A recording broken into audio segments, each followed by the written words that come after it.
Alrighty. Okay, cool. So I suppose the first question for everyone is, do people have kind of specific questions about IR debates, maybe specific topics they've come across in the past that they're really confused about? I don't know if I can somehow relate it at some point in the presentation or answer it just generally. But if you guys have specific concerns, I'll try and make sure I can address them. So if you have concerns, you can say them now, or you can say them in chat, and I'll see what I can do about answering them, because that's going to be the better way to tailor this presentation.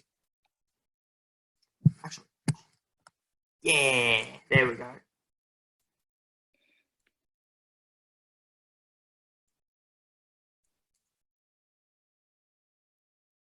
It's okay. I know you're all laughing on the inside. I thought it was quite funny.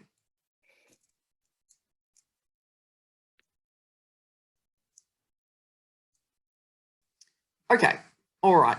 So basically, if you have questions later on, just let me know, and we'll deal with them as they come up. Again, it'll be more effective if people ask questions as we go through.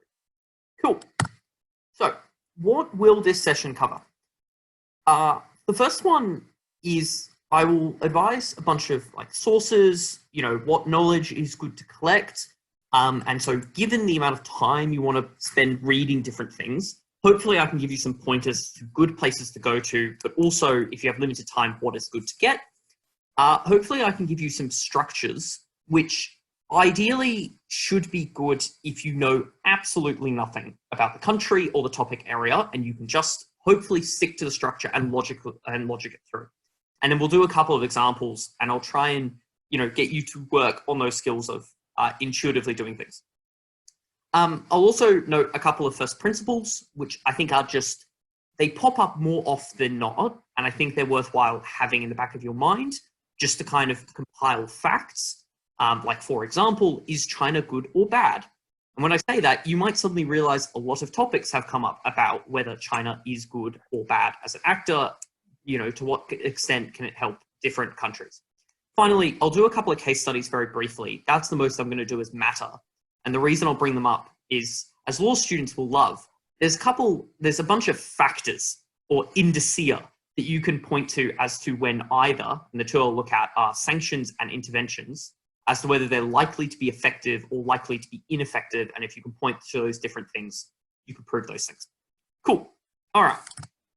So, general tips, which was not on my structured plan, but general tips.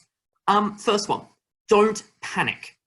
Because if you're scared, I am willing to bet that the other team is scared. And the adjudicator is probably scared and knows very little about the topic. So everyone is in the same boat as you. So don't be scared. Don't panic. Be great. Secondly, Trump has managed to piss off a lot of countries. You will probably piss off fewer countries than Trump. So you are, you're going to be great. Like, Trump is doing the same thing as you.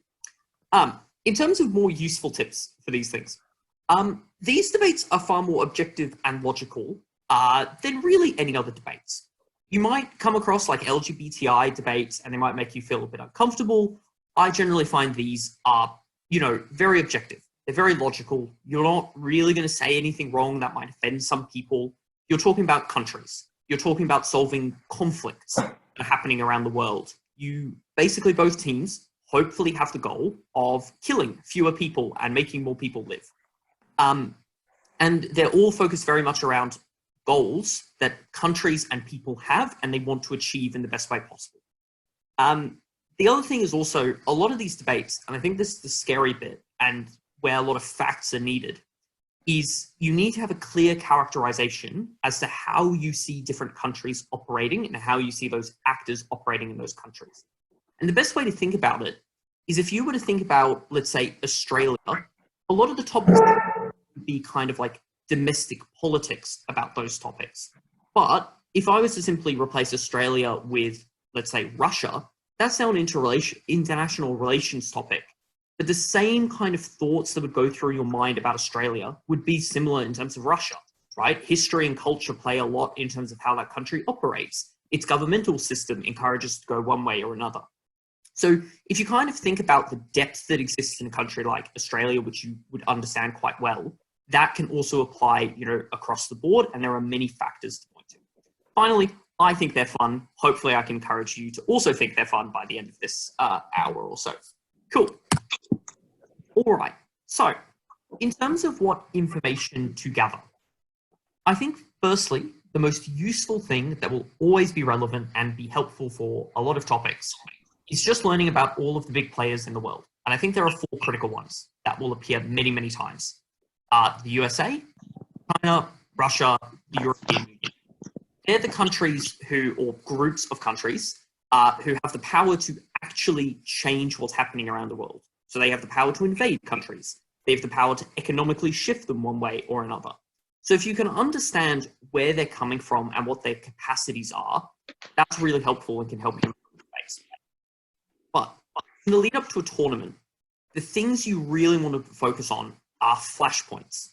And those are things that will pop up all of a sudden and probably exist for maybe 6 months to a year. And often the first few months are really intense and then they kind of trail off for a while. Examples of that would be just before Australs last year, there was a lot of tension in Sudan, where all of a sudden Omar al-Bashir got toppled and there was a civilian and military standoff for a while, and they formed a transitionary government. And so that's mostly been resolved. But just before Australs, there were still many, many questions about what is happening. And so in the lead up to tournaments, especially like Australs and Worlds, which are very regional, and they include a lot of different countries, bringing their debaters, it's important to understand what are the causes, who are the regional players around them, because what happens in Sudan is obviously going to affect, a variety of countries around them. Like what's happening in Hong Kong is obviously going to affect China, but probably also Japan and other countries in that region. And then also look at international players. So some of these big players, right? How is the US going to care about this? How is China going to care about this? And so the final thing to say about information, what you want to be slotting away in your mind when you read different things on articles is understand who is operating in these different cases. What are their interests? What are their interests? Who are they answering to? So for example, a democracy has to push things by its people. A dictatorship doesn't have to do that as much. But they might have to run things by an oligarchy. They might have to get support from rich businesses.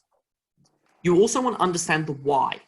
Why are countries doing this instead of something else? What are they going to benefit from doing this? Because countries don't do something just because they feel like it, although some countries might do that. But the number that are totally humanitarian and have no self-interest is probably very small.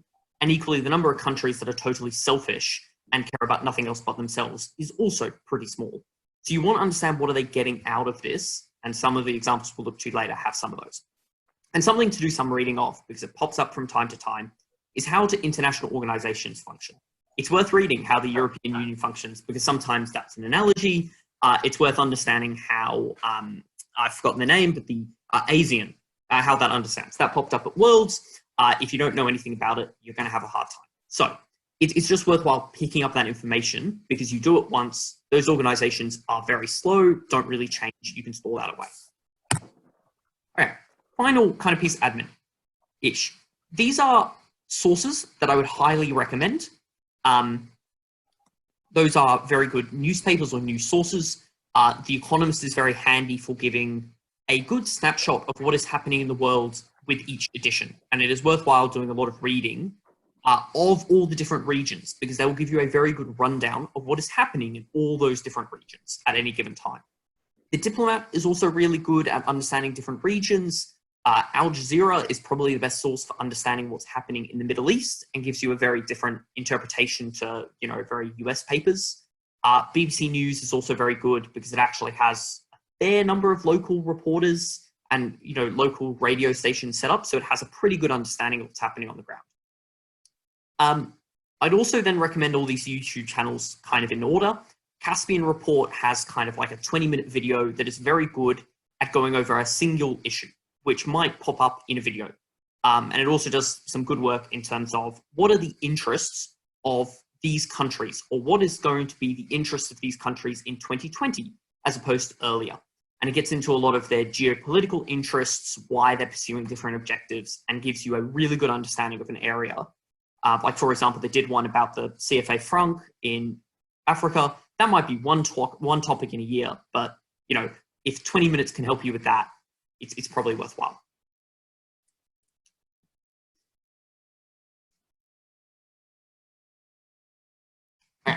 And as James Pan notes in the Messenger, if you go to Monash University, they'll give you access to the economists, and other universities might do that. So that might be worth checking. Okay, cool.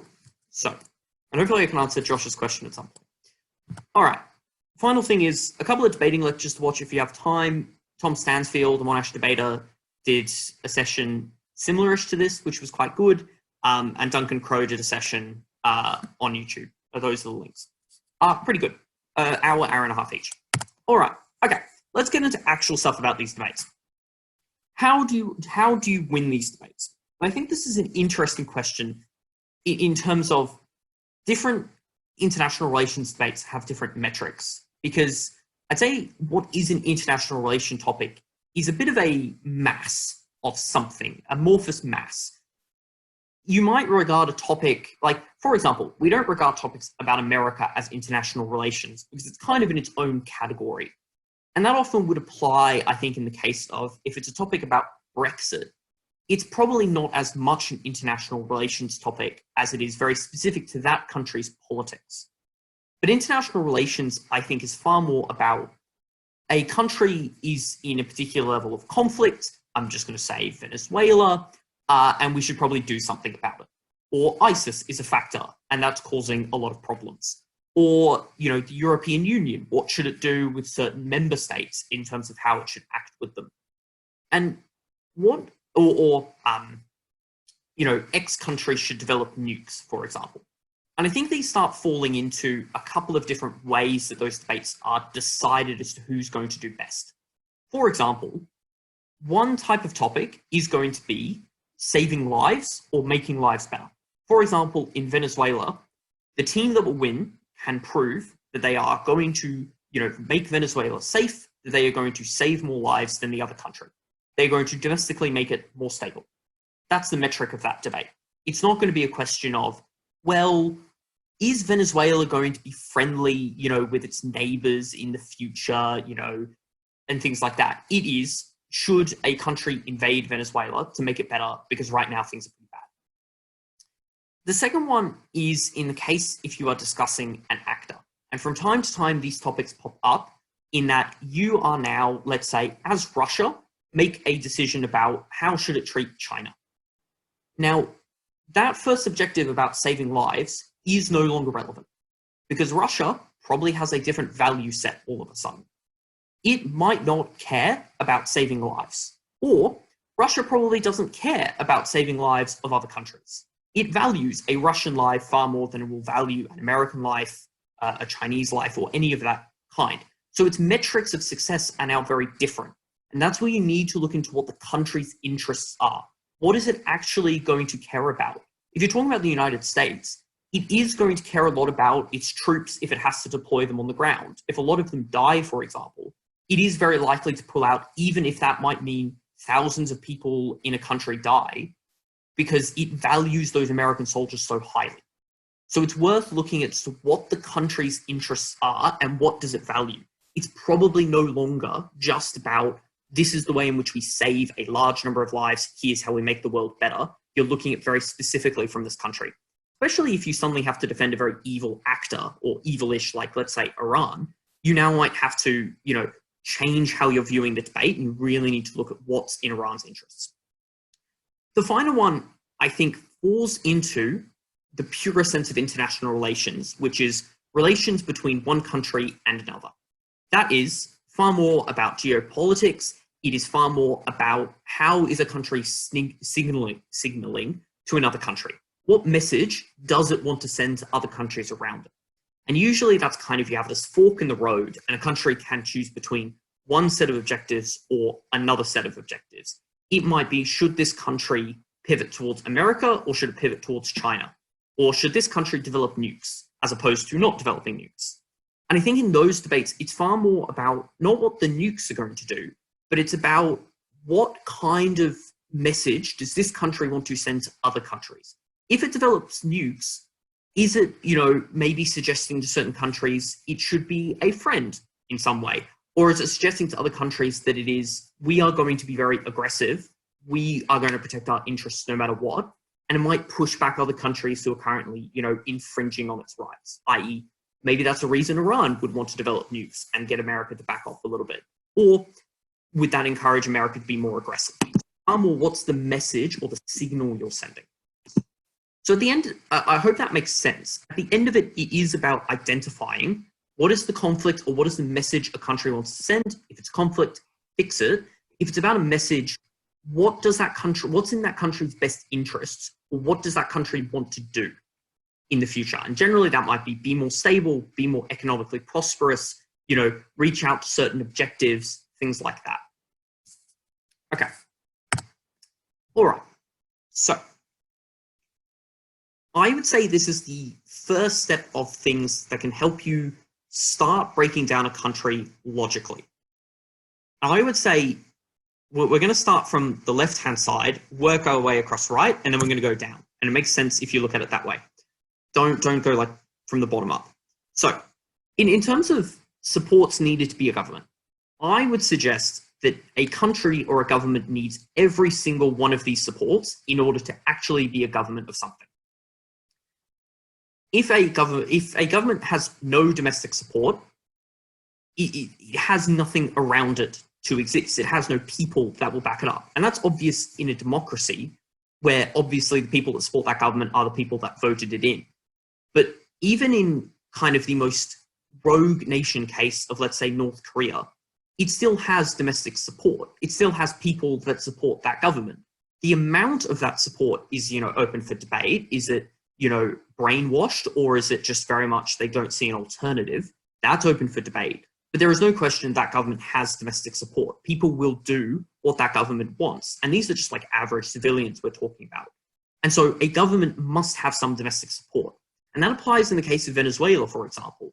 There must be a domestic support. There must be someone who supports Maduro above him. Because if he doesn't have any support, then, how does he get votes? How is he still in government? If there's no one that likes that government, then there must either be some incredible mechanism on the side, or there must actually be people on the ground. So it's very likely you can point to some domestic support. It might be militias, it might be, certain ethnic groups that support this government, but there must be something on the ground. Equally, that government has some kind of military support. If it does not have any military support whatsoever, either because there is no military or the military is against it, it probably isn't going to last very long. It can't enforce itself anywhere. It must have some kind of military backing it up, or else again, how is it functioning? It can't, do things like the monopoly of violence that the state is meant to have. It can't protect itself. And so usually things like Venezuela, yes, have the military alongside domestic support, which will make up a lot of their backing and reason to exist as a government, but they have both. The moment you don't have the military, you notice a lot of governments quit very quickly. I think it's worth noting also that governments must have support from, rich people or oligarchs. That's particularly Russia, for example.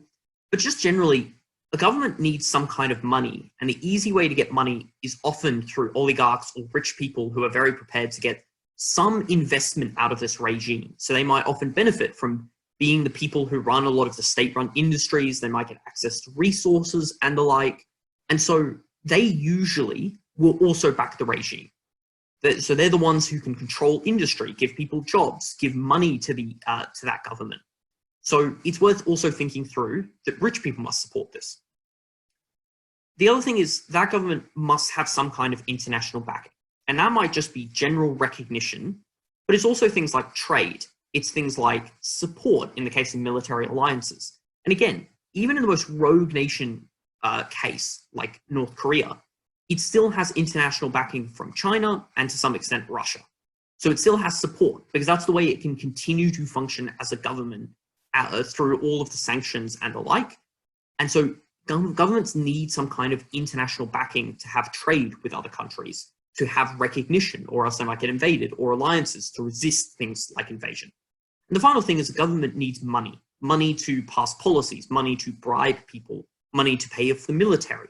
And so a lot of these factors overlap, but a government needs to some extent have all of these factors in order to actually be a government. And so then there's the question of how do they get it? And I think these are far more specific on the knowledge that you have, but they're things to just think about and hopefully put together some of the random facts you might have about a different country.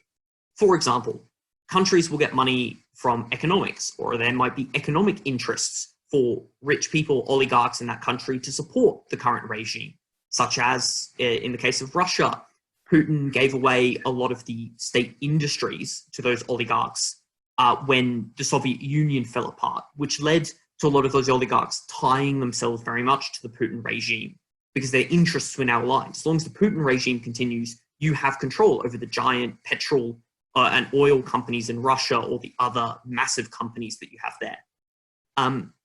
Usually there's some kind of culture, which is often true among, let's say, ethnic groups. They have some key reason to support their leader who is of the same ethnic group and might be pushing the interests of that ethnic group, i.e. favoring it a lot in government or in policies and the like. Ideology and history is another factor. That might unite people around each other. They might have a historical grievance to be against a certain country or historical grievance to support this person. Again, using Venezuela as an example, Maduro is very much seen as a successor to Chavez, which means a lot of people are prepared to see him as kind of this socialistic successor, and he gets a lot of support from being able to carry on that identity. So I think that's a factor that you can point to, that people, have a historical connection. Another interesting one to point out is, and especially with the rise, I think, of strong men around the world, it's pretty fair to say that Kim Jong-un in North Korea is definitely a strong man. Putin in Russia is definitely strong. Probably President Xi in China to some extent is a strong man, in that they have this persona of being very strong and very for the nation's interests above all else. And what that means is that as long as they can continue showing that they are providing victories for this country, they often keep getting a lot of support because they're able to show that we're the ones beating things like historical enemies like the West, or they're the ones showing that they're able to make people's lives better. And so if they're able to have that message around them of being a strong man and they're able to keep providing victories, they'll keep getting things like support from the people below them. Putin has a very strong nationalistic base of supporters who really believe he is doing the best for Russia because he's able to keep winning victories over the United States. He's able to fix things the United States couldn't in the Middle East, for example. The final thing is the interest of regional and big players, and that's the way that countries will get international backing. Countries will support other countries really if it suits their interests, right? China supports North Korea because it suits their interests to have the North Korea, government exist. And it's worth thinking through, regional countries like your neighbors will have a very different reason to care about you than a big player like the United States. And it's worth thinking through those different reasons. Okay. The final thing then to say about governments is to think through the mechanism for change.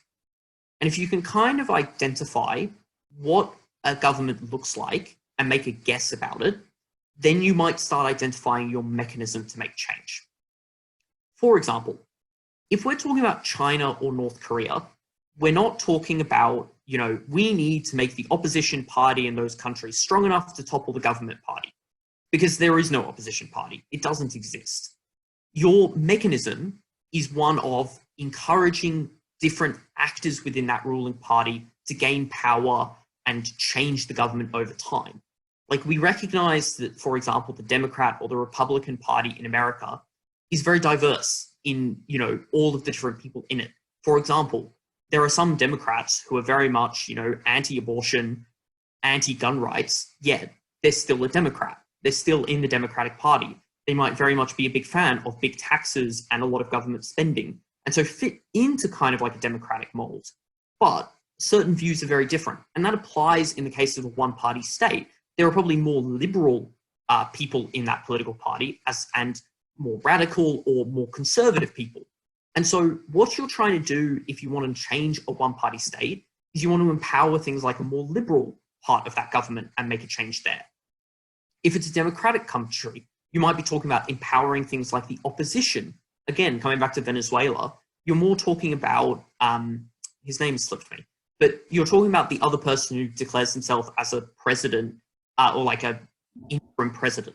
So you're trying to support that opposition group, and that is going to happen more in a democracy or something resembling a democracy than it is, you know, a one-party state.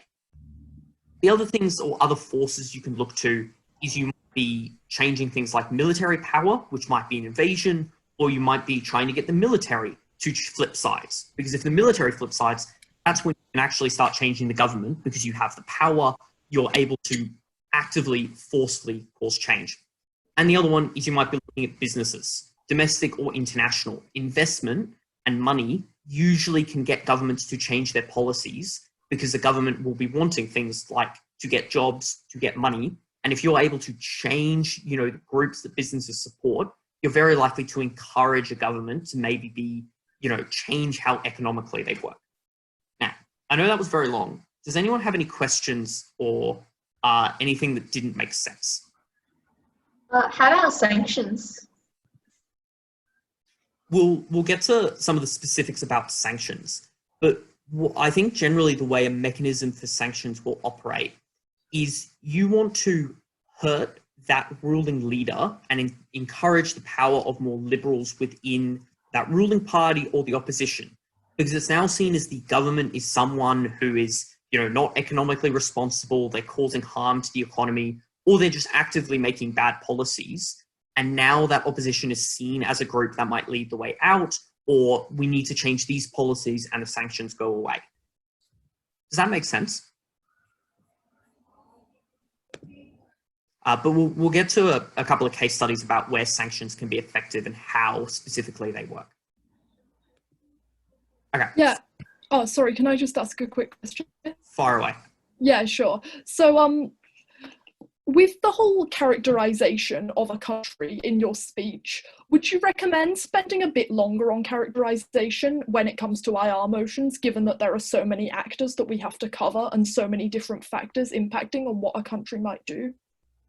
I think it is generally in IR debates, characterization will be something that will be fought over a fair amount. So you want to be spending a good chunk or some time of your first affirmative or first negative speech contesting different characterizations. And the amount of time you spend on each one is kind of the importance of that actor.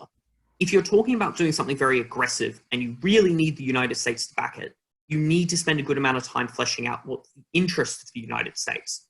But if you're talking about, you know, like some small domestic business and, you know, the way they might go one way or the other, those individual characterizations are far, far less, and you might only need a little bit of time to prove that they have a certain interest, and once they're being sanctioned, they're very likely to operate in a certain way. So it's spending a lot of time explicitly dealing with that characterization, and it's worthwhile having, you know, argument 1.1 is our characterization of what makes this country operate, what's in its interests. And if it is contested, making sure that you're the team that has the likely characterization and the clear characterization. I hope that answers the question. Yeah, definitely. Thank you. Excellent. All right. Okay, cool. By the way, these slides are going to go up on the YouTube video when it's uploaded, and I'll upload them later. So you don't have to take everything down word for word. You can access it later. And I think what this structure is, I think this is possibly the ideal structure if you want to justify an invasion for a country. So if you want to get up tomorrow and make a speech in front of the cameras and the media saying why we should invade X country, it doesn't matter who, you probably will use this structure because it will justify it. I think a lot of it comes from just war theory in terms of justifying a conflict. And it was used very effectively you know, by Viktor Frankl when he wanted to invade Zimbabwe in One World's Final. And so I think this is the ideal structure. And you can kind of fill in the gaps, but if you have this structure, you will be, you know, on the topic when it comes to an invasion or some kind of conflict resolution. But I think there's also some key parts of the structure that will help you for other international relations topic. So if you're on the affirmative team, you want to be very clear what the problem is, what it looks like, and what was the context, what was the cause for it. You want to go through what this country is doing. In the case of Venezuela, or really any country, it's probably things like repression of its people, not serving the interests of its people. It's probably doing some, you know, shifty things with its military. economically, things are probably getting worse. Because if people, could vote out a government, if people are still having, a lot of economic growth, then there's probably nothing really wrong with the country. And I think the bar you want to set for yourself here to basically justify an invasion against the government is it no longer reflects the will of the people. And what's important here is you're not saying that just because it's an ineffective democracy, we are invading it. Because if that was kind of the burden, then that's a justification to invade even countries like China, which, might be doing some concerning policies, but on net is probably doing more good for its people than not, even though it doesn't really have a democratic system of government.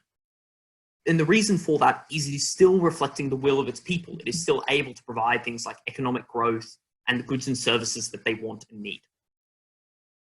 So once you've established what's going on in the country, and you can maybe make a few logical things as to bad things like, as I said earlier, repression, economically things are bad, the military is doing bad things, are general good things to point to. You then want to go through why this is the only option and why everything else has failed or will fail.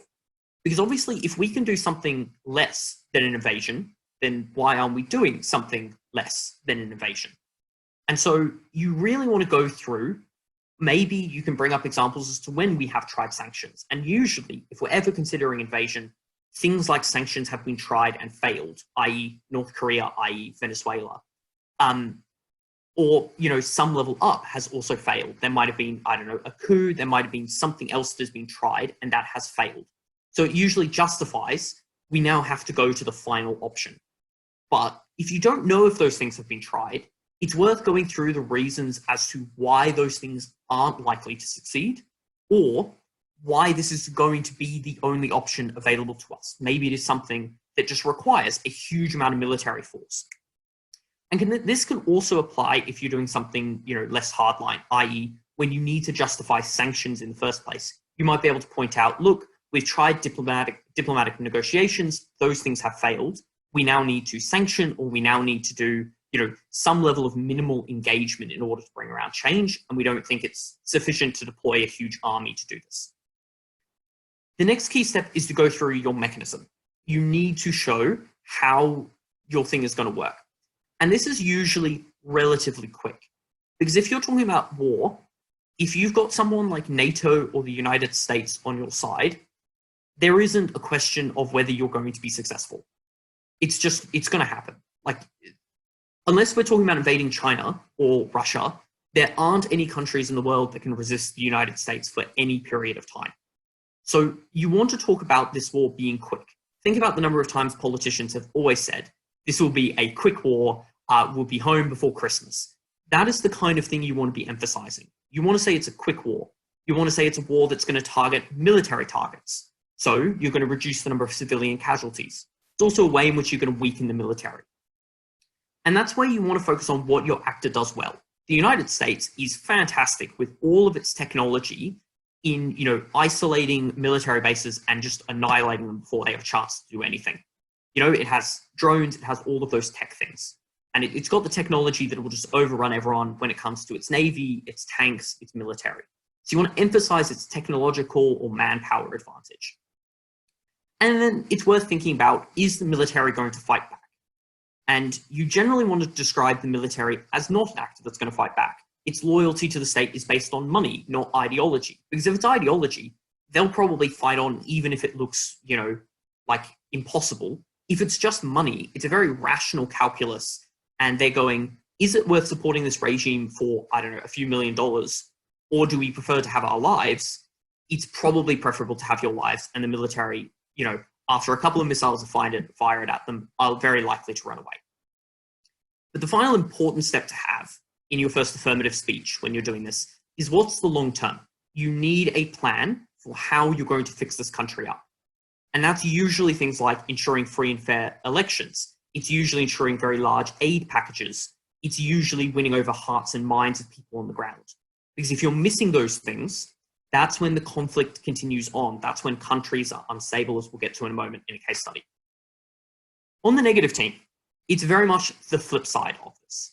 You want to make a tactical choice as to, are we just going to push back against the affirmative team?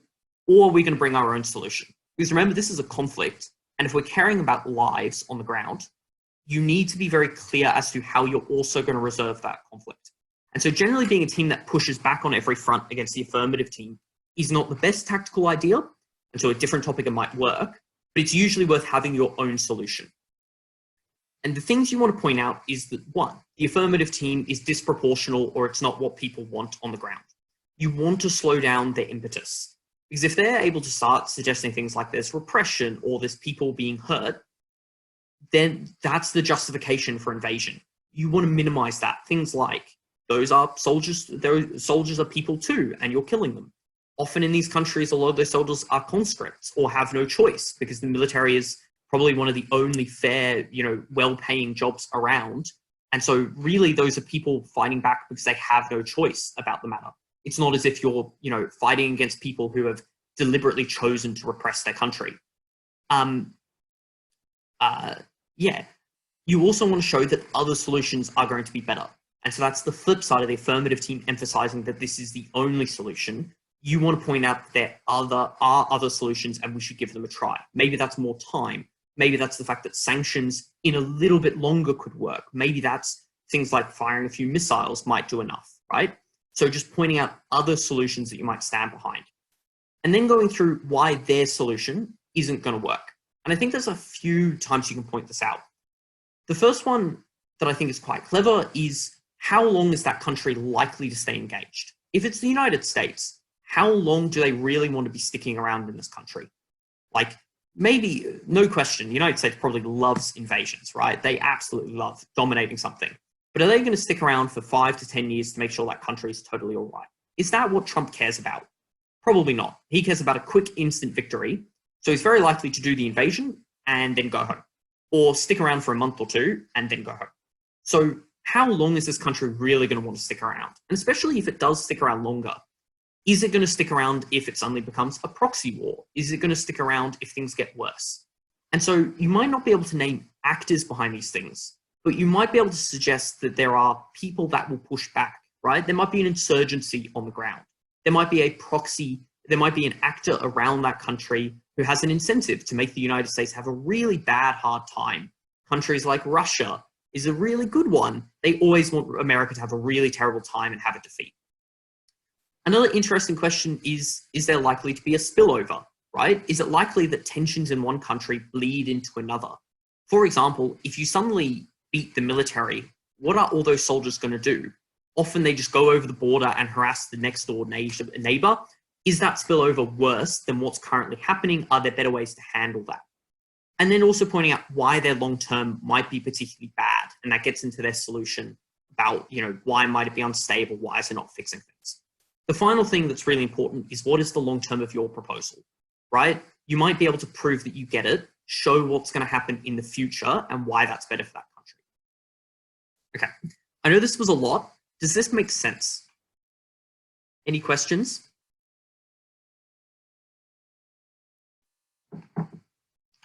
Because I think if you have your structure next to you, you can logic out a lot of the things that you might require. What justifies a war? It's probably something a bit more than, just general, rigging of an election. It's probably something a hell of a lot higher. It's a government being very hostile to its people. That's the kind of thing that justifies an invasion. Okay. All right. So this is very quick. These are just a couple of ideas as to solutions that are in your arsenal. At the top end, you can put people on the ground, peacekeeping or an actual invasion, right? And if you're the affirmative team, picking a solution is very easy because it's normally told to you in the topic. You are told you have to invade a country. And you might not want to invade the country, but you have to defend that as your policy. You have no choice about it. The negative team actually has the ability to choose. And if the affirmative team is standing for invasion, your choice is something lower than that. But if the affirmative team has to stand for things like sanctions, the negative team has the option of being less than that or greater than that. The negative team could say, you know what, sanctions aren't going to work. We're going to stand for an invasion. Or they might stand for something like economic engagement. Okay, so then the second thing is picking a side. This is usually something akin to putting people on the ground, but it's often things like, we're going to supply arms, we're going to give these people intelligence, we might also do certain secret actions to kind of help them along. This is what happened in, like, for example, it's what America's done with the Kurds a lot before they deployed a lot of troops against ISIS. It's what America did when Russia invaded Afghanistan. They didn't put troops on the ground, but they, helped out the Taliban, gave them the weapons they needed to fight back. So if you pick a side, usually that side is going to do better. And if you can prove that they only really need maybe some expertise, some money, some weapons, and that's enough, it's probably good. The next one is diplomacy. That's things like political pressure, it's bribes, it's sanctions, right? It's just a little bit of pressure to maybe fix some of the bad policies in these countries, or give them a first chance to fix themselves. The final one is economic engagement, which is a bit different to the first three, and it really depends country to country. But it's very much about we need to get these countries into the global network of supply networks. We need to get them to have providing something to other countries and bringing in imports.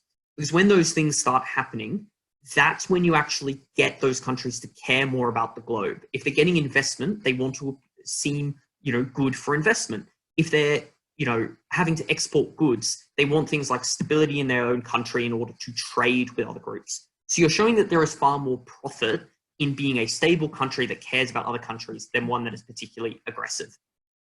This was usually, I think this is like the McDonald's model, for example, where it's like no two countries with McDonald's have gone to war with each other because they realize there's far more economic interest in actually being peaceful with other nations than declaring war. So it might seem weird to give a country a lot of money or encourage investment, but it might be a way to actually normalize them, moderate them, and bring them into the world, rather than basically being like, we're going to shun you. You just basically give them a carrot instead of a stick. And so one thing to keep in mind with all these solutions is some of their effectiveness is going to be weighted by how that country views the country applying that. And this is where, for example, pick a country, do they like the United States? And if it's something like Iran, a bunch of American troops appearing on the ground invading their country probably means you're not going to get huge amounts of domestic support. And arguments can be made about whether people on the ground in something like Venezuela are really going to like a bunch of American troops showing up and invading their country. And if you can show that people are generally going to reject them, then I think you're getting a lot of ground in terms of showing that solution to be less effective. And if it's the opposite, it's more likely to be effective because people support them, right? They've got help, they're not being pushed back by the community, they can better track down insurgents. I hope that makes sense. These are ideas of things that you can apply. Often the topic will make it very clear as to what you're standing for. All right, okay. I think we get into some more activities rather than me lecturing you in a moment. But the next one is an interesting side thing that pops up from time to time in international relations, which is more about signaling what a country is going to do. And I think this is often things like low impact debates. So there was a final for one of the worlds, which was about Japan shaming soldiers who participated in World War II, even if they didn't commit war crimes. Now, the reality is the impact of that debate is probably quite small. There's very few soldiers left in Japan who participated in World War II. It's far more a question of what message is Japan sending to the rest of the world about its future? Because if it shames these soldiers, it recognizes that World War II or its role in World War II was a mistake. Not just war crimes, it was a mistake across the board because it's shaming every single soldier. Which probably means as a message that you're sending to other countries like Korea or America or, any of the countries that offended is far more one of, look, we stuffed up, we would like to be closer to you. But it probably has ramifications in what that country can do in future, i.e. it probably can't deploy, ever rearm into its own military again. Or it might, be less able to, and it might annoy certain domestic actors who are very nationalistic or, were in fact the families of soldiers that fought in the war. Another one is a country developing nukes. I would say probably the impact of a country developing nukes is probably quite small.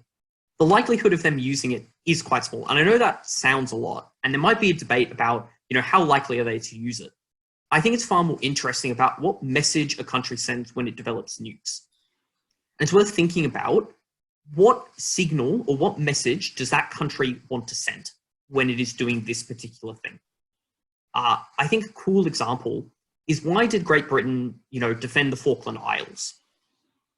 The Falkland Islands don't have a lot of economic value. They're a bunch of rocks. There's people on them. They like England. England probably likes them and their taxes. But it's not really a huge powerhouse, and it's on the other side of the world. The reason that Great Britain probably defended it is because they wanted to show to other actors that they were still a force to be reckoned with, that Argentina was not going to knock them over.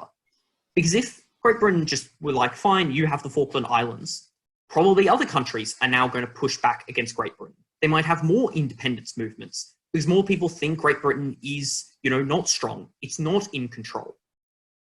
So think about the different messages countries can send. So if America was to heavily support one side in a civil war, probably might suggest to people in that civil war and just generally that a certain side is favored to win. And that might be a way that you bring some generals over to that side, because they go, well, if the United States is backing this group, it's very likely that they're going to win. I don't really want to support the government anymore. And so the other things to think about is, who does that country want to signal? What domestic actors within their country? What international powers do they want to signal? And why is this signal likely to be true, and why is it likely to be effective? And that's where there's that characterization of, what do other countries or the receivers of those signals care about, and why are they going to care that this country is making that signal? And so it's useful in those low impact debates, which aren't really affecting a lot of people, but they really are going to affect that country's relations with other people. Does that make sense? Any questions? Okay, awesome. All right, cool. So this is where we're going to go through some intuition. And so this is where I'm going to need responses from people. Does anyone know also, if you know a lot of knowledge about Libya, please don't talk about it, because it kind of destroys the purpose of this activity. Does anyone know where Libya is?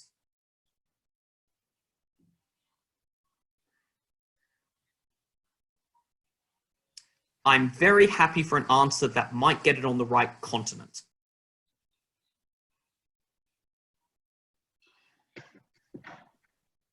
Anyone?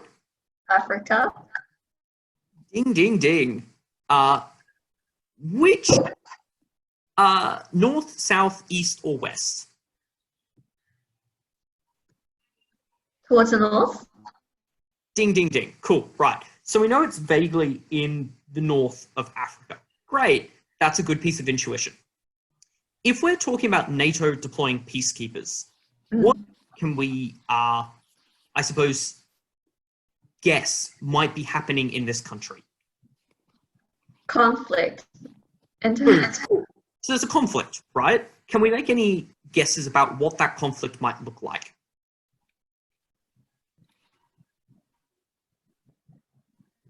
It's probably an internal conflict rather than a conflict between Libya and another state. Cool, all right. So there's some kind of internal conflict. And what can we assume, because we're talking about peacekeepers, in terms of that conflict?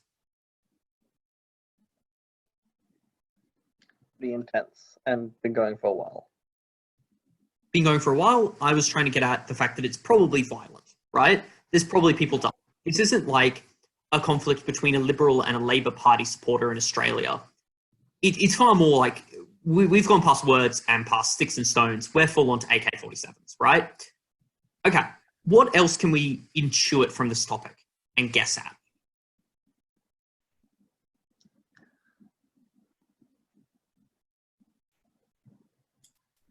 Why would we choose NATO?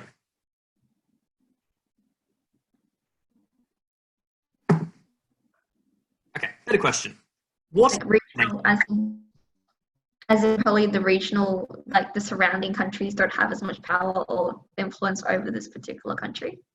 Yep, definitely. Mm-hmm. That power. It's in NATO's interest to have peace in Libya. Yep. So the countries which are part of NATO. Do you think NATO would care about something happening in South America? Just out of No. intuition. It's further away. They wouldn't. NATO is more Yeah. like Europe. Exactly, right? NATO is, I know it includes America and Canada, but it's mostly a European organization. So it's only going to care about things that are somehow very close geographically to it. So you can probably suggest that Libya is closer to NATO for them to care about it. They're not going to deploy their troops in South America. They're not going to go down to the Falkland Isles for some reason. It's too far away. They don't care. So what we know is that there is some kind of conflict. We probably need peacekeepers. Why would we choose peacekeepers instead of, let's say, an invasion? Because NATO doesn't necessarily want to pick sides, possibly in this conflict. Yep. So it might be both sides might have a fair point in this conflict, I suppose. There's not like an invading force. It is far more of, you know, they're both sides of this Libyan country. Okay, does anyone actually know what's happening in Libya? And would like to kind of put all of the different pieces that we've got together into one kind of narrative to answer everyone's questions?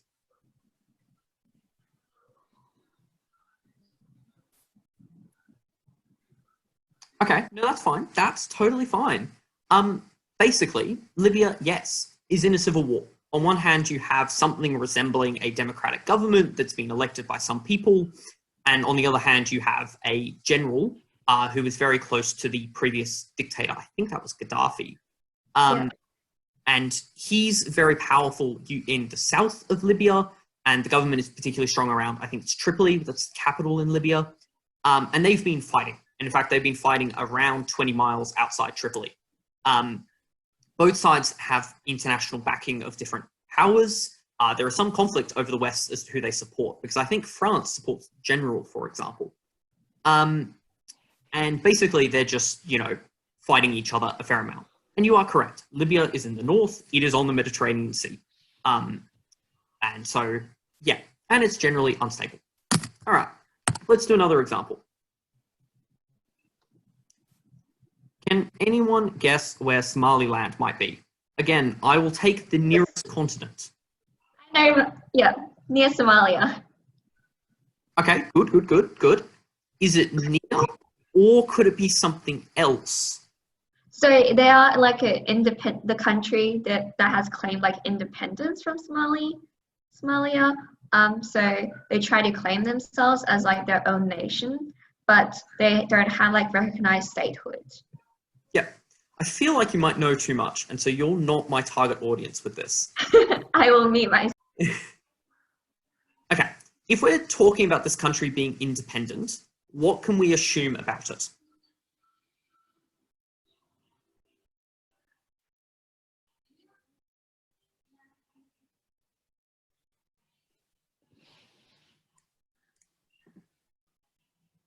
Yep, Boris is possibly right. It might have its own government, so it has some kind of government infrastructure behind it. Possibly. It might have its own infrastructure. Can people think of another region that was pushing for independence?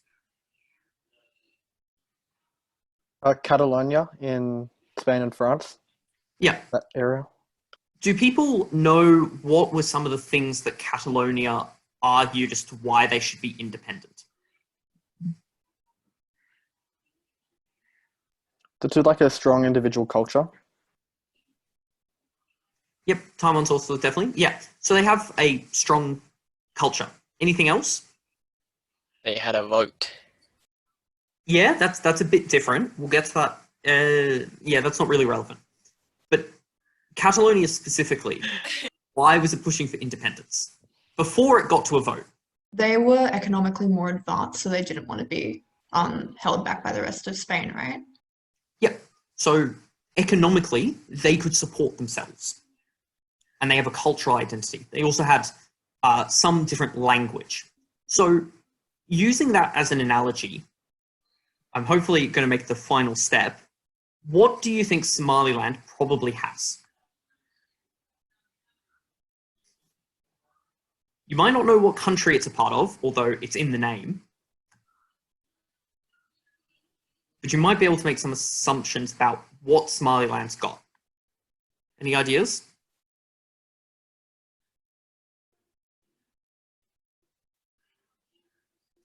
Basically, the same as Catalonia. It must have economic ability to be its own country. It probably must have some language or cultural difference from the rest of Somalia. Hint, hint, that's the country that claims it. Because if it didn't, then there wouldn't be an independence movement. And if it couldn't economically support itself, then it probably would be pretty happy to be a part of the Somalian state as opposed to pushing for independence. So that's a couple of assumptions you can make about a country or a region pushing for independence. Is that economically they can support themselves, and culturally they see themselves as different from the country that claims them or as a part of them. Hence why Catalonia was doing that. Okay. What else can we, I suppose, guess from this topic?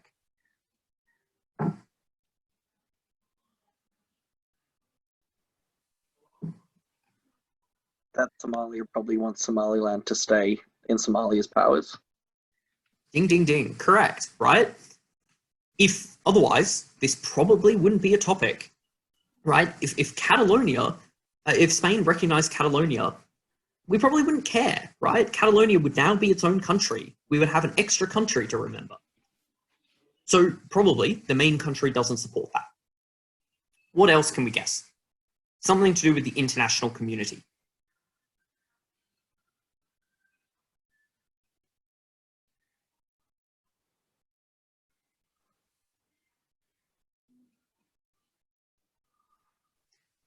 If the international community recognized Somaliland, do we think it could be successful?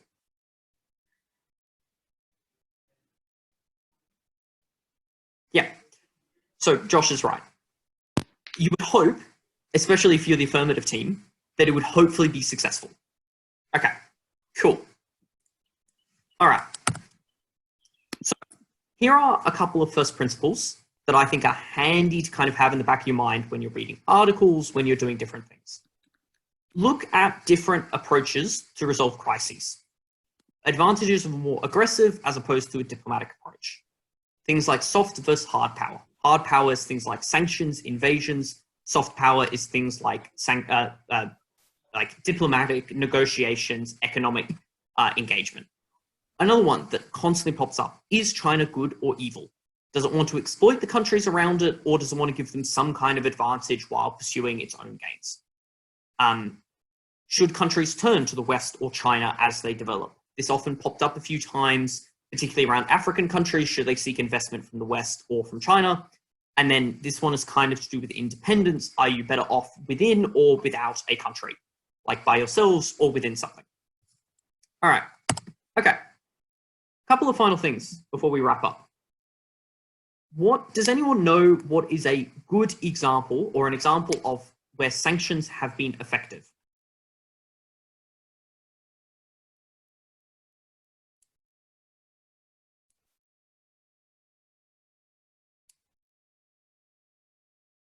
Okay. Does anyone know an example of... Sorry, can you say that again? Iran nuclear deal? Or the sanctions before that happened? Rhodesia. Maybe. Rhodesia? Well, yes. And as Andy also pointed out, South Africa. A couple of good examples. Can anyone name an example of where sanctions have not worked? Venezuela. Yep, Venezuela, definitely. It's a country I've said a couple of times throughout this presentation. It's kind of North Korea? bad guy. North Korea, yeah. Okay. Another one is Russia. Generally hasn't worked. I think these are go-to examples if you're talking about sanctions. I would recommend that you read up on them a bit more, but these are kind of the factors that I think meant they were more likely to be successful as opposed to not. In the case of South Africa, the countries sanctioning it were often seen as allies of that country. It was Great Britain, it was the United States. Whereas those same actors are sanctioning North Korea, who very much perceives them as enemies. your enemy sanctioning you, you probably are like, well, it's about time they did it. If it's your allies, you're kind of going, wait, what, guys? We were friends, and now they're sanctioning you.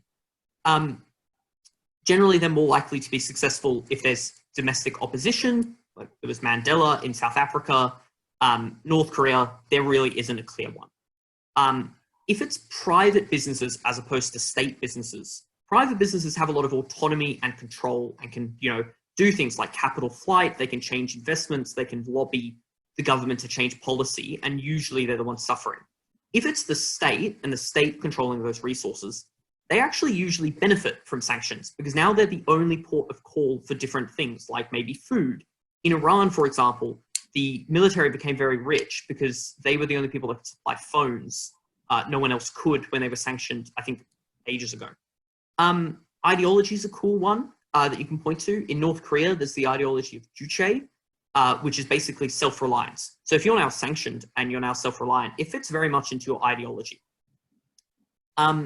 The final thing to point out is usually best done when there is a complete sanction. There are no backdoors. The reason North Korea has been able to keep getting money is that they've been able to find backdoors. I think, for example, they're the biggest exporter of bronze statues to dictators in in Africa because they all want a giant statue of themselves, and North Korea has a lot of expertise in making giant bronze statues.